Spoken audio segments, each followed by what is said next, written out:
수험생 여러분 안녕하십니까? 부동산학 개론의 김하선입니다. 자, 오늘 시간에는요 여러분 쪽집게 백선 문제풀이 특강으로 진행해 보도록 하겠습니다. 자, 1번 보실까요?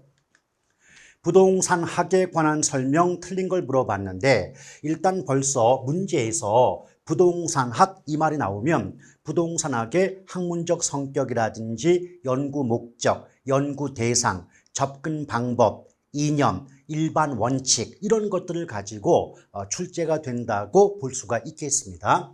1번 보시면 부동산학은 부동산과 관련된 의사결정 과정을 연구하기 위하여 부동산의 법, 경제, 기술적 측면의 접근을 시도하는 종합 응용사회과학이다. 맞죠? 그래서 우리 부동산학의 학문적 성격은 종합, 응용, 경험, 사회, 규범과학의 성격을 갖기 때문에 어떤 말 나오면 틀린다 그랬습니까? 자연과학, 기초과학, 순수과학 이런 말들 나오면 무조건 틀린다라고 배웠던 기억 나시죠? 2번 부동산학의 접근 방법. 2번과 3번은 공통적으로 접근 방법을 물어봤는데 여러 가지 접근 방법 중에서 가장 출제가 되어 왔던 부분이 의사결정식 접근법과 종합식 접근법이죠. 일단 의사결정식 접근법을 얘기할 때는 아주 전형적인 문장 표현이 있지 않습니까? 인간은 합리적 존재다. 자기 이윤의 극대화를 목표로 한다. 이런 식의 말 나오면 두말 할 것도 없이 의사결정식 접근법을 답하시면 되겠고요.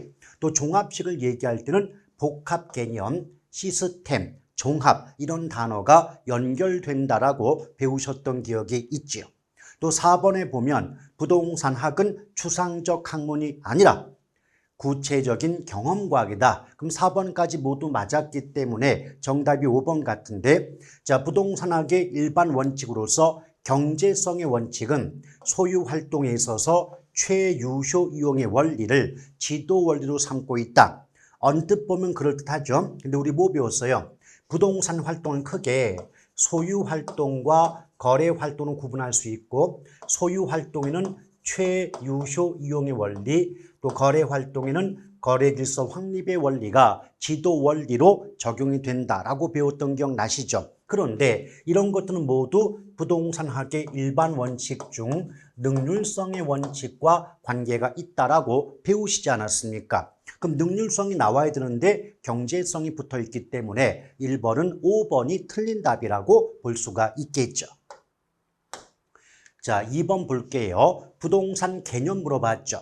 그럼 그렇다면 부동산 개념을 물어봤다면 일단 첫 번째 복합 개념, 법률, 경제, 기술적 측면 구분 기억할 필요가 있겠고 또 복합 개념 중에서 법률적 측면의 부동산은 협의와 광의 부동산 나눠지겠죠. 그럼 협의의 부동산은 토지 및 정착물, 광의의 부동산은 준부동산 개념을 정확히 알고 있는가를 물어보는 게 일반적입니다.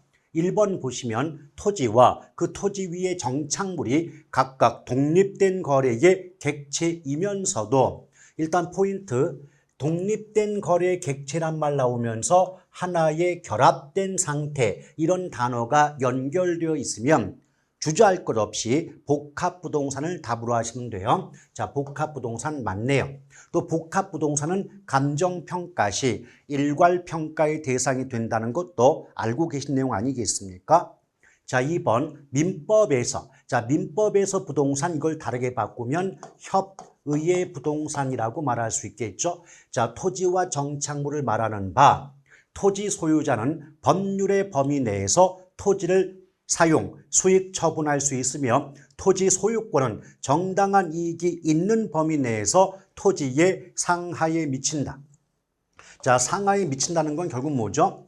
수평 공간인 지표 공간뿐 아니라 상하 수직 공간까지도 토지 소유권의 효력이 미친다는 규정 아닙니까? 맞죠?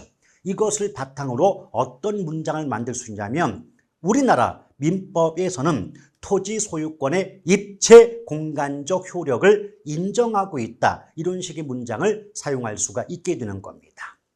자, 3번 복합 개념 나왔죠.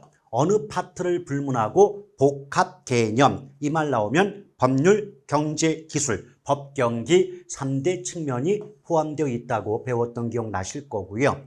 4번 물리적 측면. 자, 물리는 다른 말로 기술적 측면이죠.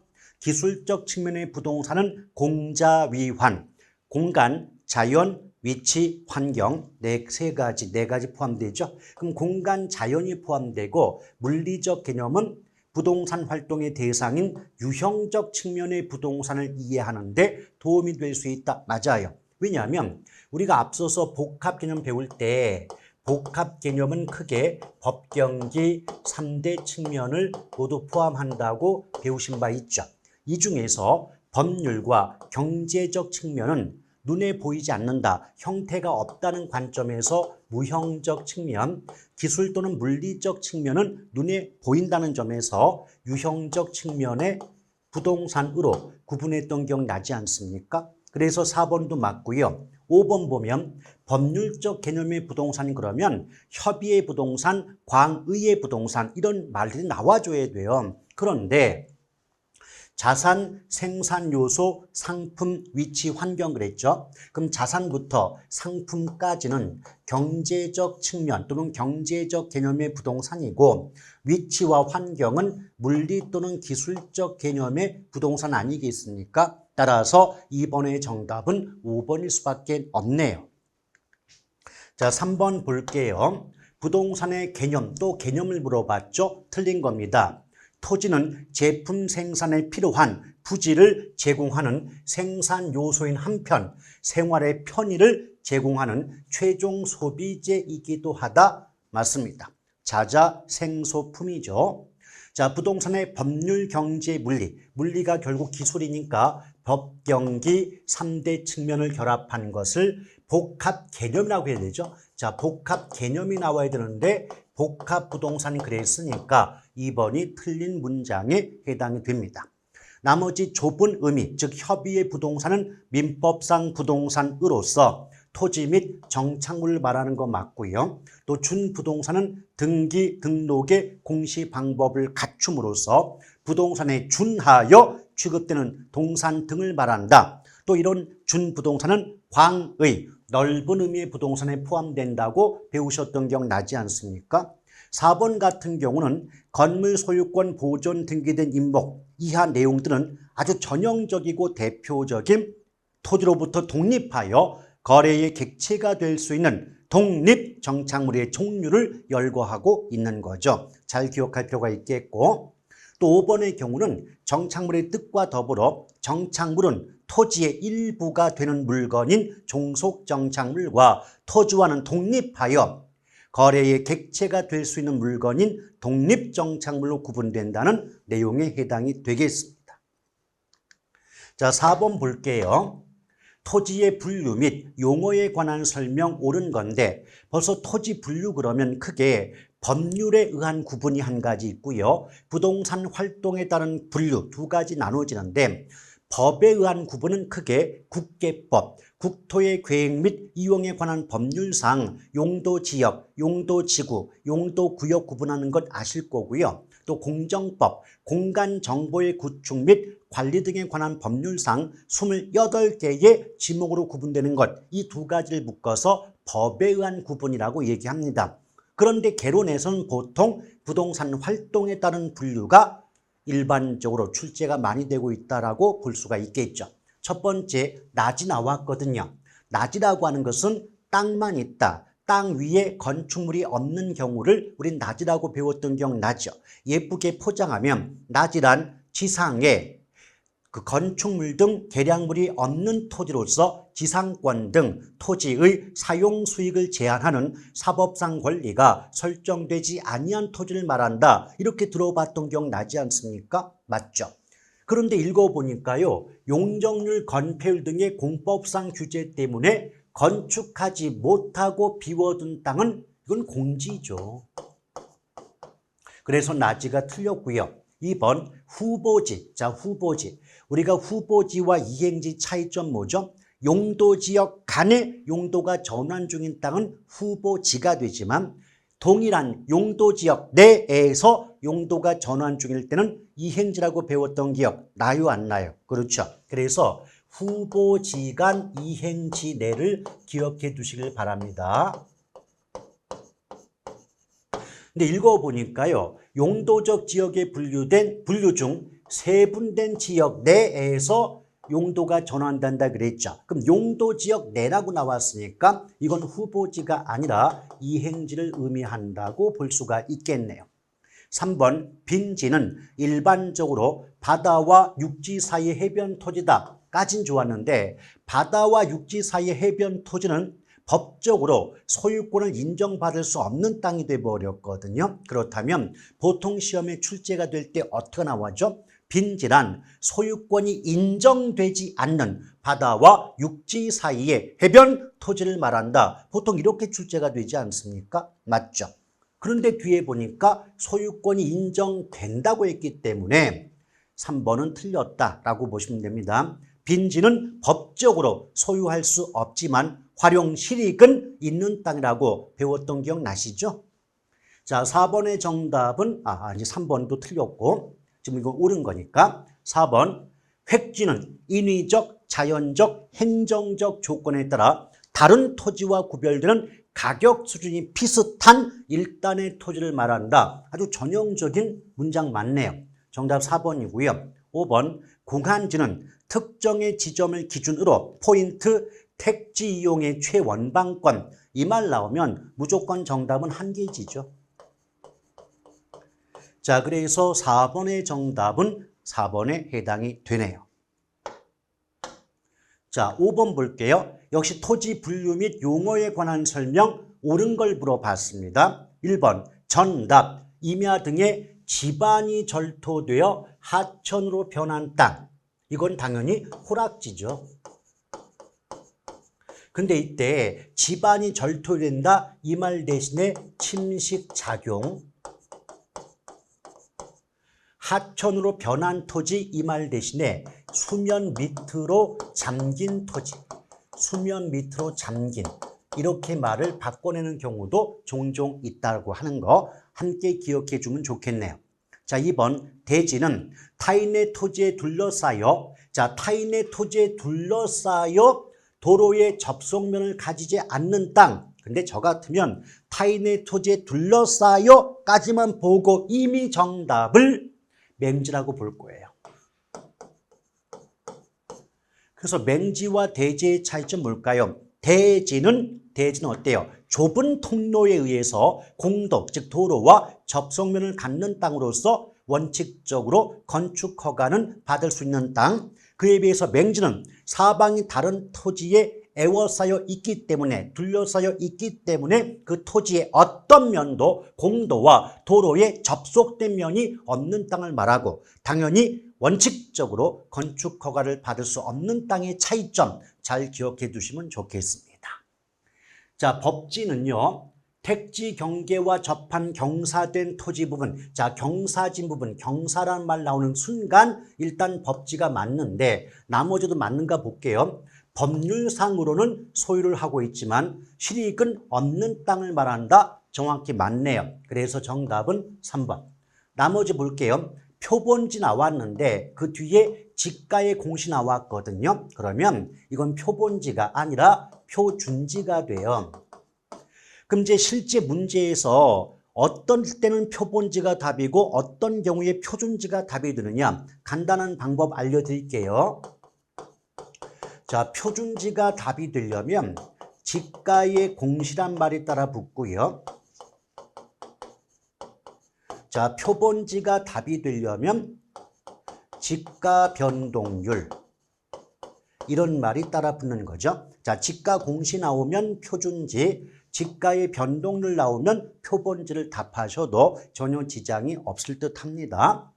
또 5번에 보면 1단지 나왔죠. 1단지란 용도상 불가분의 관계에 있는 2필지 이상의 토지를 1단지라고 얘기해요. 그런데 1단지는 감정평가할 때 필지별로 평가하는 게 아니라 1필지로 평가합니다. 하나의 필지로 평가한다는 거죠. 그래서 지금 5번에서 옳은 문장은 3번일 수밖에 없네요. 자, 6번 볼게요. 주택의 유형 물어봤죠? 옳지 않은 것. 건축법령상 공동주택 중 기숙사, 업무시설 중 오피스텔, 다중생활시설, 노인복지법상 노인복지주택은 준주택에 속한다. 맞죠? 그래서 우리가 주택법령상 이제 준주택과 도시형 생활주택을 정확히 알아둘 필요가 있는데 준주택의 종류는 암기법이 오노다기예요. 준주택은 뭐라고요? 암기법 오노다기. 오노다기. 오피스텔, 노인복지주택, 다중생활시설, 기숙사 이 네 가지는 주택법령상 준주택에 포함이 된다. 알아둘 필요가 있겠네요. 2번 한 개 동의 주택으로 쓰이는 바닥 면적의 합계가 660 이하가 나왔고요. 주택으로 쓰는 층수가 3계층 이하 나왔죠. 일단은 바닥 면적의 합계가 660 이하고 또 주거용으로 사용되는 층수가 3계층 이하까지 보면 이거 다중이 아니면 다가구 둘 중에 하나가 답인 건 파악이 돼요. 근데 뒤에 보니까 학생 또는 직장인 그랬죠? 학생 또는 직장인 이 말 나오는 그 순간 다중주택이 답이 되는 걸 알 수가 있습니다. 어떤 차이점이냐면요. 이 문장처럼 학생 또는 직장인 이렇게 말이 나오면 다중주택이 답이 되는데 학생 또는 종업원, 자 직장인 대신에 종업원 이 말이 들어가면 기숙사가 답이 된다는 차이점 잘 기억해 두시면 좋을 것 같습니다. 자, 3번 연립 나왔죠? 그럼 주택으로 쓰는 한 개 동의 바닥 면적의 합계가 660 초과. 유일하게 660 초과라는 말이 붙는 게 연립주택인 거 알고 계실 거고 층수가 4계층 이하인 공동주택이다. 맞네요. 4번 층수가 4층인 한 개 동의 건물, 자 4층짜리인데 전체 층이 주택으로 쓰여진다는 거죠. 이 말을 합치면 주거용으로 사용되는 층수가 4계층이 된다는 거죠. 그렇다면 이미 정답은 연립 아니면 다세대 중에 하나가 되죠. 근데 읽어보니까 바닥 면적의 합계가 660 이하다. 자, 600제곱미터면 660 이하가 되지 않습니까? 연립이 되려면 660 초과가 나와야 되는데 600이라고 했으니까 660 이하가 되기 때문에 연립은 아니고 다세대를 얘기하겠네요. 자, 다세대 주택 4번 맞네요. 이제 5번이 답인 것 같은데 자, 다가구 주택 나왔죠? 주택으로 쓴 층수가 3계층 이하 좋았고요. 또 바닥 면적의 합계가 660 이하도 좋았죠. 19세대 이하가 거주하는 것도 다 맞았는데 다가구 주택은 공동주택이 아니라 단독주택에 속하는 종류 아니겠습니까? 유형이겠죠. 그래서 6번의 정답은 5번에 해당이 된다라고 보시면 됩니다. 7번 볼게요. 부동산 특성 물어봤죠. 부동산 특성이니까 뭐예요? 뭐 부증성, 부동성, 영속성, 개별성, 인접성 이런 내용들 관련된 현상 같은 거 잘 기억하고 있어? 이렇게 물어보는 거잖아요. 특히 몇 개냐고 물어보는 건 쉽지가 않아요. 왜? 정확히 알고 있어야 풀어낼 수 있는 게 몇 개냐고 물어보는 문제거든요. 하나씩 볼게요. 자, 부동성 나왔죠. 부동성, 토지 위치가 고정돼 있다 보니까 임장활동, 정보활동이 필요하고 감정평가 시 지역분석이 요구된다. 옳은 말이죠.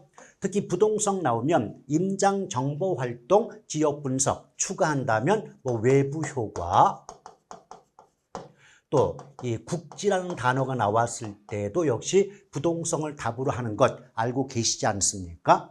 일단 기억번 맞았고요. 니은번 부증성 나왔죠. 생산 요소를 투입하여도 토지의 양을 늘릴 수 없다는 특성.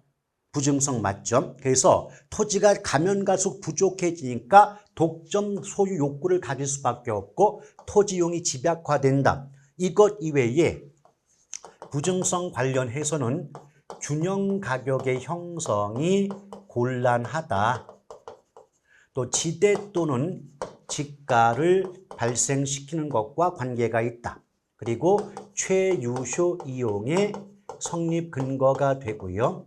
또 토지 부족을 비롯한 각종 부동산 문제 발생의 근원 이런 모든 것들은 부증성과 관련된 현상이라고 보시면 돼요. 자, 디귿번 개별성 나왔죠. 자, 개별성 때문에 일물일가 법칙 적용이 배제되니까 당연히 부동산 시장이 불안전하게 될 수밖에 없고 물건끼리 전혀 다른 물건이 되다 보니까 물건 간 대체 관계가 제약된다. 역시 맞네요. 자, 영속성 볼게요. 재화의 소모를 전제로 하는 재생산 이론과 물리적 감가상각이 적용되지 않는다. 맞는데 한 가지 조심할 건 영속성 때문에 물리적 감가는 배제가 되지만 경제적 감가는 인정된다는 차이점 구분하셔야 되겠고요. 또 소유이익과 사용이익의 분리가 가능하기 때문에 임대차 시장이 발달하게 된다. 이것 이외에 관리의 의의를 크게 만든다라고 하던가 또는 직접환원법의 근거가 된다. 또 부동산 활동이 장기적 배려하에 이루어지게 되는 이유가 된다. 이런 모든 것들도 영속성과 관련된 내용이라고 기억하시길 바랍니다. 미음번 용도의 다양성은 최유효 이용의 판단 근거가 되며 토지 이용의 이행과 전환을 가능하게 한다. 맞네요. 그래서 7번은 기억부터 미음번까지 모두 맞기 때문에 7번의 정답은 1번에 해당이 됩니다. 8번 볼게요. 역시 부동산 특성 물어봤죠. 옳은 것은 몇 개인가? 기억번 부동성 나왔습니다. 그랬더니 부동산 활동 및 현상을 국지라는 말 나와 있고요. 또 부동산의 가격에 영향을 주는 외부 효과란 말 역시 나와 있습니다. 또 지방자치단체 운영을 위한 부동산 조세 수입의 근거. 자, 기억번은 맞았네요. 니은번 부증성은 지대 또는 지가를 발생시킨다. 이미 앞에서 언급해 드렸고 최유효 이용의 근거. 부증성 때문에 이용 전환을 통한 토지의 용도적 공급이 불가능? 아니죠. 이거 어떻게 배웠습니까? 부증성 때문에 물리적 공급은 불가능하지만 용도의 다양성 때문에 용도적 공급은 가능하다. 차이점 구분해 달라고 했던 거 기억들 나십니까? 다시 한번 정리할게요. 자, 부증성 때문에 물리적 공급은 불가능해요. 그래서 물리적 공급 곡선 수직선이며 완전 비탄력적이다 라고 배웠던 기억 나시죠?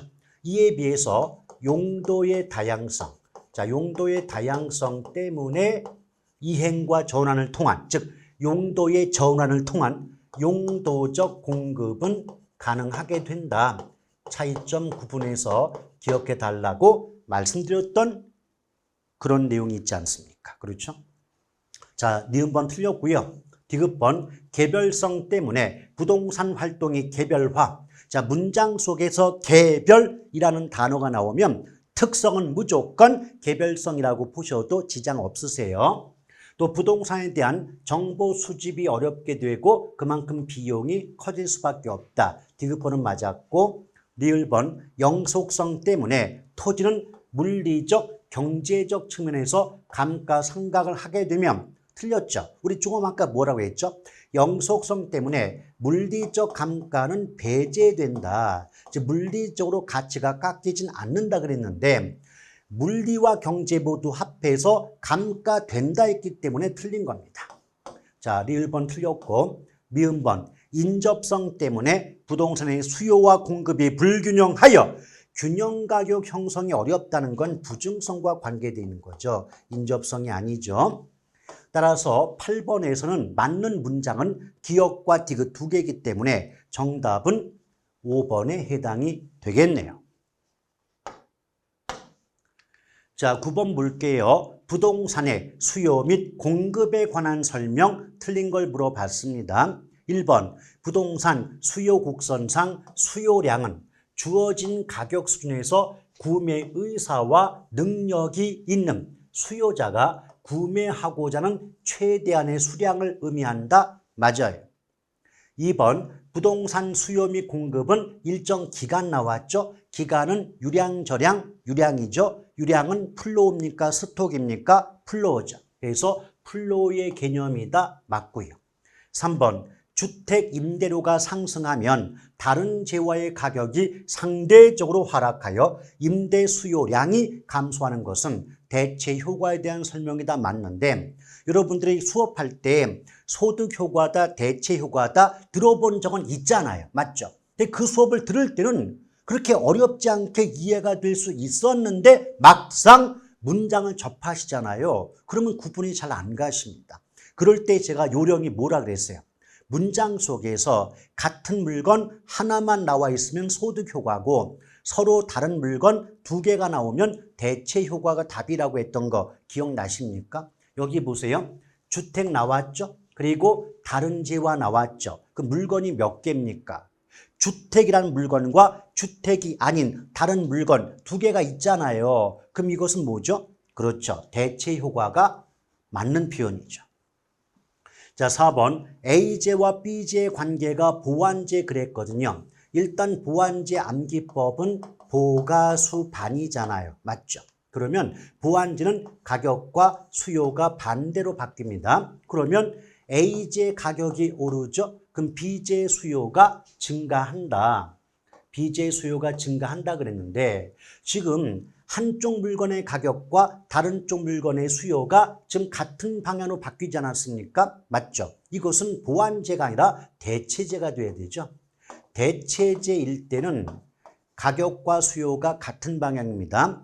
A라는 물건의 가격이 오를 때 B라는 다른 물건의 수요가 증가한다면 이것은 가격과 수요가 같은 방향으로 바뀌기 때문에 보완제가 아니라 대체제를 의미하는 것이죠. 따라서 9번의 정답은 4번이 되네요. 나머지 볼게요. 수요와 공급이 모두 증가한다. 자, 사는 쪽과 파는 쪽이 모두 증가하면 일단 거래되는 양 자체는 증가하는 게 맞겠죠. 다만 균형 가격이 오르냐 내리냐 이것은 수요 공급의 증가 폭에 따라서 달라진다. 맞는 말입니다. 자, 그래서 9번의 정답은 4번이 되네요. 10번 볼게요. 부동산의 수요 및 공급에 관한 설명 틀린 걸 물어봤습니다. 1번 부동산의 수요량과 그 수요량에 영향을 주는 요인들과의 관계를 우리는 수요 함수라고 얘기할 수 있습니다. 1번 맞고요. 또 2번 수요가 불변. 제가 항상 그랬죠. 문장 속에서 어디가 불변이다, 고정이다, 일정하다 이런 말 나오면 그 부분은 신경 쓸 필요가 없다 그랬죠. 그러면 세금 부과에 의한 경제적 순손실 그랬어요. 우리 경제적 순손실은 무조건 탄력성과 쌍둥이에요. 순손실은 탄력성과 비례 같은 방향입니다. 따라서 탄력적이다, 즉 탄력성이 크다. 그럴수록 같은 방향이니까 순손실도 커지고요. 뒤집어서 탄력성이 작다, 비탄력적일수록 같은 방향이니까 순손실도 작아진다라고 나와줘야 됩니다. 아시겠죠? 여기 보면 순손실 나왔어요. 근데 비탄력 나왔죠? 그럼 탄력성이 작다는 뜻이니까 같은 방향이 되어 되므로 순손실도 작아진다고 나왔던 거 2번 맞네요. 3번 부동산 수요자의 소득. 자, 소득이 변했다 그랬죠. 근데 벌써 소득의 변화는 그 물건값 아니잖아요. 맞죠? 여러분 우리가 수요의 변화, 수요량의 변화, 양자가 붙을 때와 양자가 빠질 때는 차이점이 한 가지밖에 없다 그랬어요. 양자가 붙을 때 원인은 오직 하나. 그 물건 가격 변화밖에 없어요. 그 말을 뒤집어 생각한다면 그 물건 값만 아니라면 무슨 말이 나와도 양자를 빼야 됩니다. 따라서 소득의 변화가 나왔다면 그 물건 값 변화가 아니니까 뒤에 말 읽어보나 마나 양자를 빼야 되므로 수요의 변화라고 해야지 수요량의 변화에 따른 난리가 나죠. 근데 만약에 앞문장을 보고도 캐치 못했다. 어떤 뜻인지 못 알아들었다. 그럼 두 번째 힌트가 있죠. 곡선이 이동했다. 여러분 곡선 자체가 이동하는 것은 양자가 붙을 때입니까? 빠질 때입니까? 양자가 빠질 때 곡선의 이동이고 양자가 붙으면 곡선상 이동이죠. 아시겠죠? 그래서 어떤 차이점? 자, 곡선상의 이동이란 말이 나올 수 있는 거고요. 곡선의 이동이란 말이 나올 수 있겠죠. 그럼 곡선상, 상자가 붙을 때는 뭐다? 수요량이건 공급량이건 양이라는 글자가 붙게 되는 거죠. 양의 변화. 근데 곡선 자체가 이동할 때는 양자 빼주고 수요나 공급의 변화 이렇게 말이 나오게 되는 겁니다. 아시겠죠? 자, 정답은 3번이었고 나머지 볼게요. 생산 요소의 가격 상승은 생산 요소의 가격이 올랐다는 건 한마디로 생산 비용이 늘어난다는 거예요. 그럼 비용이 증가하면 그만큼 공급이 감소될 수밖에 없겠죠. 왜요? 우리 어떻게 배웠죠? 비용과 공급은 반대다. 비용이 늘면 공급은 줄고 비용이 줄면 공급량이 는다라고 배우셨던 기억 나셔야 돼요. 그래서 공급이 감소되니까 수요가 됐건 공급이 됐건 감소 방향은 곡선이 오른쪽 가요, 왼쪽 가요? 왼쪽 가죠? 그럼 곡선이 왼쪽 가는 걸 예쁘게 포장하면 좌측으로 이동한다라고 얘기할 수 있겠죠? 공급 곡선 좌측 이동 맞아요. 또 수요가 증가하면 일단 수요가 증가하면 인기가 높아지겠죠. 그래서 가격은 일단 올라가는 건 맞았죠. 근데 가격이 더 오르냐 덜 오르냐 즉 가격의 변동폭을 구하려면 탄력성을 보시면 돼요. 지금 비탄력 나왔죠? 비탄력적일수록 가격의 변동폭은 비더죠. 가격의 변동폭은 크죠. 그래서 비더 탄덜 기억나십니까? 비더 탄덜. 이 말이 뭐예요? 비탄력적일수록 가격은 더 크게 바뀌고 탄력적일수록 가격은 덜 바뀐다. 비더 탄덜 잘 기억할 필요가 있겠습니다. 자, 비탄력이죠? 더 바뀌죠. 비더 탄덜. 이것만 잘 기억하셔도 어렵지 않게 정답을 구하실 수 있지 않을까 생각을 합니다. 자, 11번 볼게요. 부동산의 수요 및 공급에 관한 설명 옳은 걸 물어봤는데 시장 수요 곡선은 개별 수요 곡선을 수직이 아니라 수평으로 합한 값이라고 했던 거 기억나실 거고요. 또 곡선의 기울기는 시장 곡선의 기울기가 개별 곡선의 기울기보다 완만한 모습을 보이거든요. 그런데 가파르다 했기 때문에 총체적 난국이 됐네요. 1번 틀렸고요. 2번 건축 원자재 가격이 올랐단 말이에요. 그럼 생산 비용, 건축 비용이 늘겠죠. 근데 비용이 늘어났음에도 불구하고 주택 가격이 불변이라면 공급자 입장, 건설업체 입장에서는 이익이 감소할 수밖에 없지 않겠습니까? 그럼 이익이 줄어들면 팔아봤자 별 재미를 못 보니까 공급을 늘릴까요? 줄일까요? 줄이겠죠? 공급은 감소하게 되죠. 자, 3번 부동산 가격의 변동. 자, 그물건 값이 바뀌었단 말이에요. 그물건 값이 바뀌어서 양이 바뀌었다면 양자를 붙여주게 됩니다. 따라서 얘는 수요량의 변화가 되고 조금 아까 이미 언급했지만 수요량이건 공급량이건 양이라는 글자가 붙을 때는 곡선의 이동이 나와야 됩니까? 곡선상 이동이 나와야 됩니까? 곡선상 이동이 나와야 되겠죠. 그러면 곡선 자체가 이동하는 게 아니라 동일 수요 곡선상 점의 이동이 나타난다, 발생한다 이런 식으로 말을 바꿔야 되겠죠. 그래서 3번도 틀린 말이고요. 4번 공급의 가격 탄력성이 작다. 자, 탄력성이 작다는 건 비탄력을 얘기하는 거죠. 그럼 비탄력적일수록 가격의 변동폭은 작으며 양의 변동폭이 크다 그랬는데 앞뒤가 바뀌었어요. 비탄력은요, 가격의 변동폭은 크다는 뜻이고요. 양의 변동폭은 작다의 의미가 돼요. 자, 우리가 어떻게 배웠습니까? 너무 어렵게 생각하지 마세요.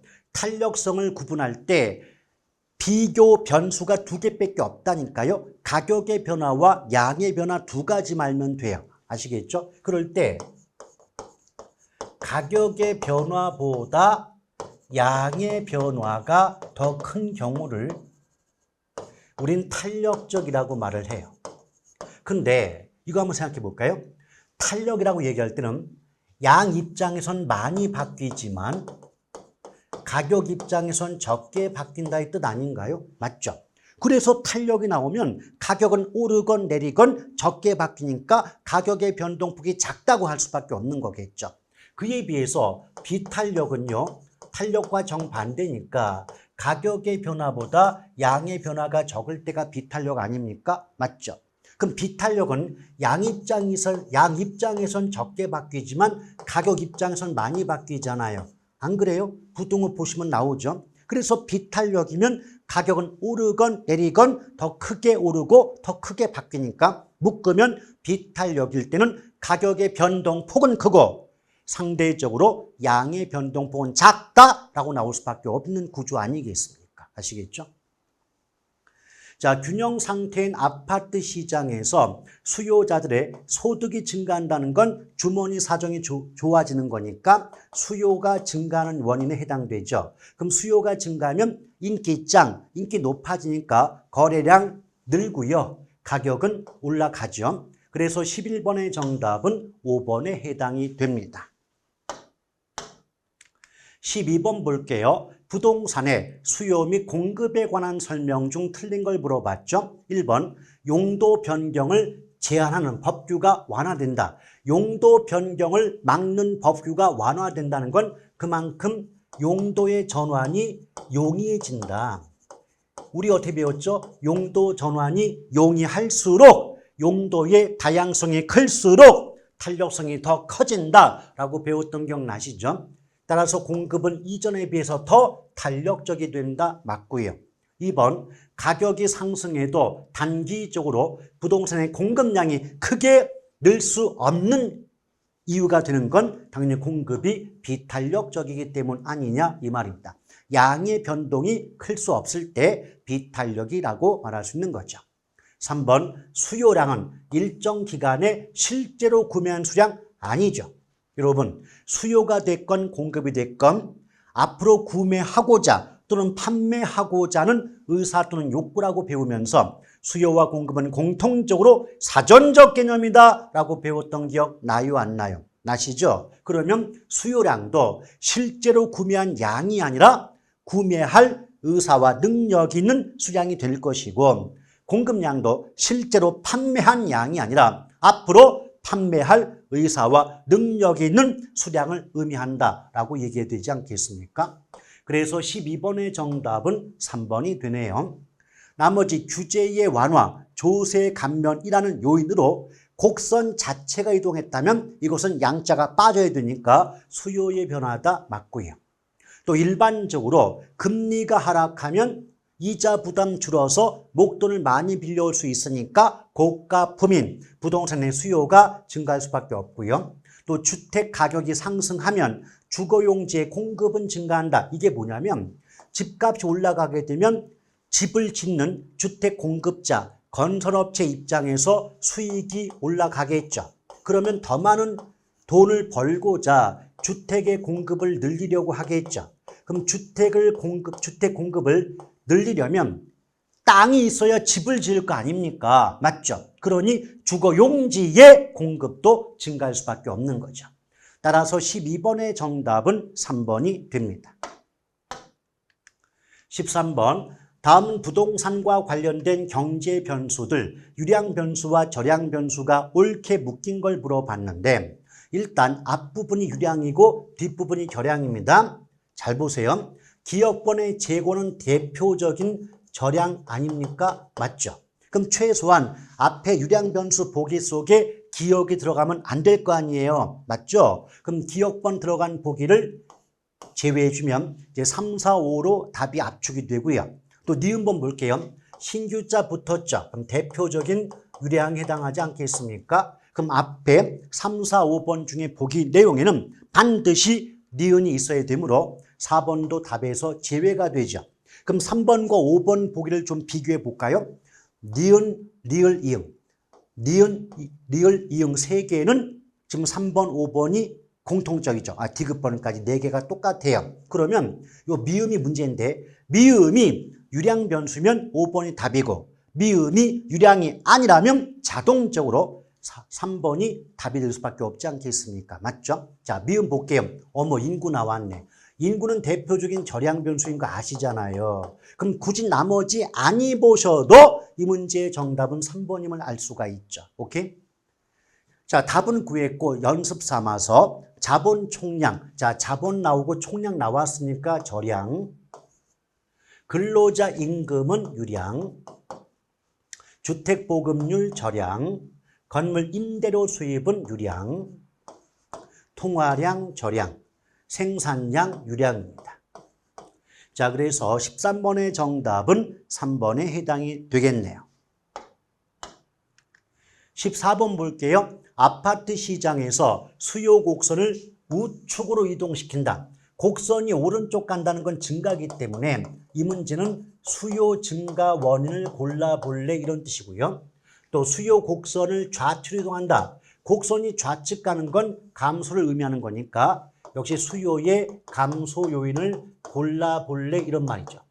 그러니까 우리말로 바꾸면 14번 문제는 네모칸 박스 내용 중에서 수요의 증가 요인과 수요의 감소 요인을 구분해서 정확히 맞게 묶여있는 보기 골라볼래 이런 문제가 되죠. 하나씩 해볼게요. 자, 우측 이동은 증가고 좌측 이동은 감소니까 기억번에 대출 금리가 하락한다. 금리 하락하면 이자 부담 줄어드니까 목돈 많이 빌려올 수 있고 그 결과 부동산 수요가 증가하겠죠. 그럼 기억번은 수요 증가 요인에 해당이 돼요. 그럼 일단 앞부분이 수요 증가 요인이니까 기억번은 반드시 있어야 되기 때문에 일단 4번은 답에서 제외가 되죠. 근데 니은번에 인구의 감소는 수요의 감소 요인이겠죠. 그럼 최소한 수요 증가 요인 속에 니은이 들어가면 안 되죠. 그럼 니은 들어간 1번, 3번을 제외하시면 2번과 5번 두 개가 남지 않습니까? 근데 2번, 5번의 교집합이 기역, 디귿, 니을이에요. 그러면 미음번이 또 문제가 되겠죠. 미음을 보고 미음이 수요 증가 요인이라면 답이 5번이겠지만 아니라면 자동으로 답이 2번 될 수밖에 없지 않겠습니까? 자, 미음 볼게요. 거래세, 세금이 높아져요. 그럼 당연히 수요는 감소하겠죠. 따라서 미음 들어간 5번을 제외시키면 자동적으로 정답은 2번일 수밖에 없네요. 구체적으로 디귿번 소득 증가 대표적인 수요 증가 요인. 자, 아파트 가격 상승 기대. 앞으로 아파트 값이 오를 것이 기대 예상된다면 값이 올라가기 전에 미리 사놓는 게 유리하지 않겠습니까? 그래서 얘는 수요가 증가하는 원인에 해당이 되죠. 또 아파트 가격 하락, 그 물건 값의 변화는 곡선의 이동과 무관하죠. 그래서 얘는 수요량의 변화 요인이 되기 때문에 곡선의 이동과는 관계가 없습니다. 자, 아파트 선호도, 아파트 인기가 떨어졌다. 인기가 떨어지니까 수요가 감소할 것이고요. 또 대체주택 가격 하락, 대체가 나왔죠. 그럼 대체제는 우리 아까 얘기한 것처럼 대가수비니까 대체제는 가격과 수요가 비례, 같은 방향이에요. 따라서 대체제 가격이 하락했다는 건 해당 재화의 수요가 감소함을 의미하기 때문에 이는 수요 감소라고 볼 수가 있겠습니다. 정답은 2번. 자, 15번 볼게요. 부산 지역 아파트 시장의 단기 공급 함수는 Q는 600, 장기 공급 함수는 Q는 2P 플러스 300이다. 수요 함수는 장단기 동일하게 800-2분의 1P이다. 이 아파트 시장이 단기에서 장기로 변할 때 아파트 시장의 균형 가격과 균형량의 변화는 어떻게 될 것이냐 여러분.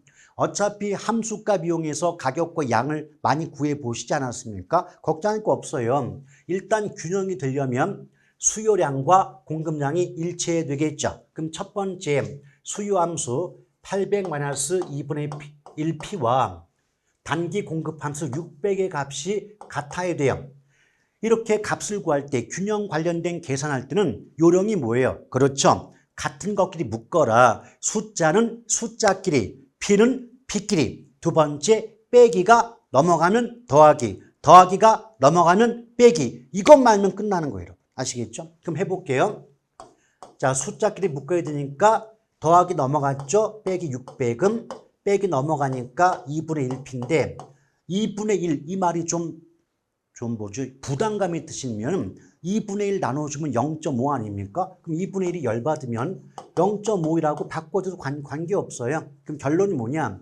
200은 0.5P가 되죠. 그럼 P가 프라이스 가격이니까 0.5로 200을 나누시면 돼요. 그럼 딱 봐도 5, 4, 20이니까 최초의 균형 가격은 400임을 알 수가 있죠. 그리고 처음에 단기 공급 함수에서 공급량 600이니까 균형량은 따로 구하지 않아도 600이 됩니다. 자, 균형 가격 400이고요. 균형량은 600이었어요. 이랬던 그녀가 장기 공급 함수가 바뀌었다는 거죠. 그럼 다시 써보죠. 수요 함수는 800 빼기 2분의 1p 똑같은데 공급 함수가 2p 플러스 300으로 바뀌었단 말이죠.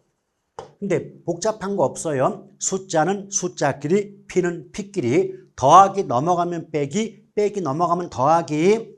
자, 넘겨볼까요, 여러분? 자, 300을 넘겼습니다. 플러스 300 넘어가니까 빼기 300이 되고요. 마이너스 2분의 1p가 넘어가니까 플러스 2분의 1p가 되겠죠. 그럼 2p 플러스 2분의 1p인데 조금 아까도 언급했지만 2분의 1이 눈에 거슬리시면 그냥 0.5라고 말을 바꿔달라.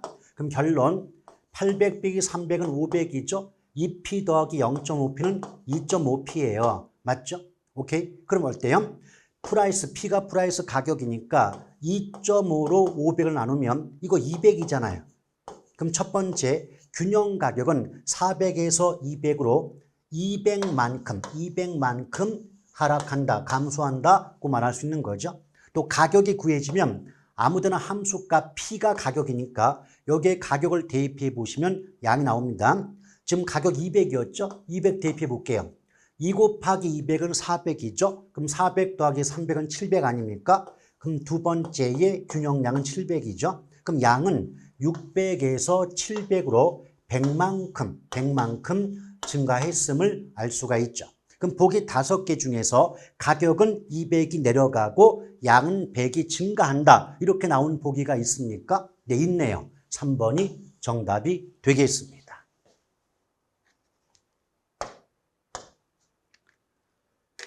자, 16번 문제인데 16번 문제부터는 여러분 다음 시간으로 이어가도록 하겠습니다.